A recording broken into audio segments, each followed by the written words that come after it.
So, you've just come out of a relationship, or maybe you're still carrying the weight of old heartbreaks.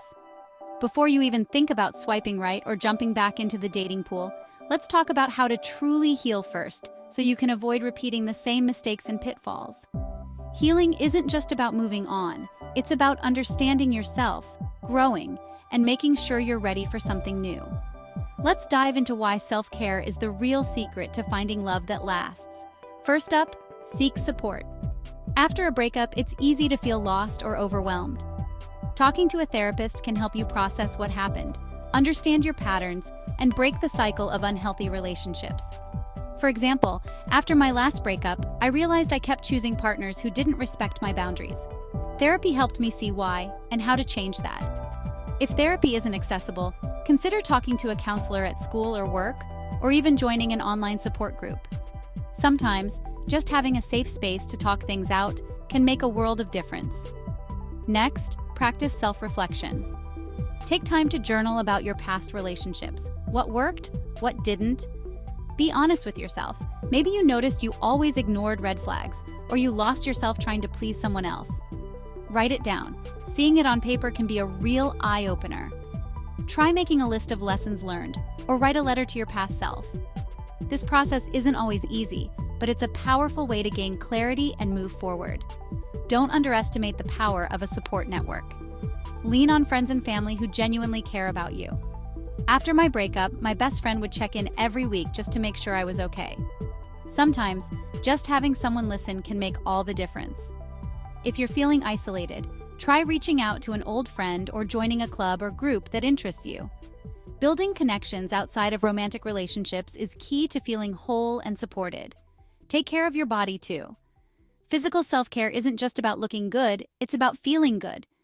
Try yoga, go for a walk, or cook yourself a nourishing meal. When I started running after my breakup, I noticed my mood lifted and my anxiety dropped. Your body and mind are connected. Treat both with kindness. Even small changes like drinking more water or getting enough sleep can have a big impact on your overall well-being. Remember, self-care isn't selfish, it's essential. Focus on your mental and emotional health. Meditation, mindfulness, or even just taking a few deep breaths can help you stay grounded. I started meditating for 5 minutes every morning, and it helped me stop overthinking and start healing. If meditation isn't your thing, try reading a self-help book or listening to a podcast about personal growth. The goal is to find practices that help you feel calm, centered, and in control of your emotions. Learn to set boundaries. This is huge. If you always say yes to things that make you uncomfortable, it's time to practice saying no. For example, if a friend wants to talk about your ex and you're not ready, it's okay to say, "I'd rather not discuss that right now." Boundaries protect your peace. Start small, maybe by turning down an invitation when you need alone time, or by letting someone know when they've crossed a line. The more you practice, the easier it gets. Rediscover what makes you happy, on your own. Pick up an old hobby, try something new, or just spend time doing things that bring you joy.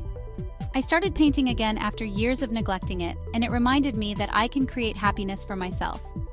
Maybe you love hiking, cooking, or playing music. Whatever it is, make time for it. Learning to enjoy your own company is one of the best gifts you can give yourself.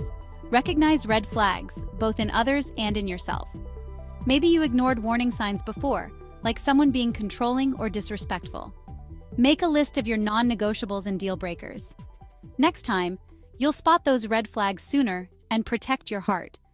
It's also important to notice your own patterns. Do you tend to rush into relationships or avoid conflict? Awareness is the first step to change. Sometimes joining a support group can help. Hearing others' stories reminds you that you're not alone, and you can learn from their experiences too.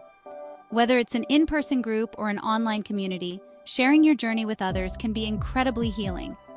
You might even make new friends who understand exactly what you're going through. Most importantly, work on self-acceptance. Healing isn't about becoming perfect. It's about accepting yourself, flaws and all. When you love who you are, you attract people who love the real you too. Practice positive self-talk, celebrate your progress, and forgive yourself for past mistakes. Remember, you are worthy of love just as you are. So before you start dating again, check in with yourself. Are you mentally, emotionally, physically, and psychologically ready? If not, that's okay. Take your time. The right person will appreciate the healed, whole version of you. There's no rush. Focus on your journey and trust that love will come when you're truly ready. Remember, healing is a journey, not a race. When you do the work, you'll date better, love better, and most importantly, feel better. Heal first, date later. You've got this. Take a deep breath, trust the process, and know that every step you take is bringing you closer to the love you deserve.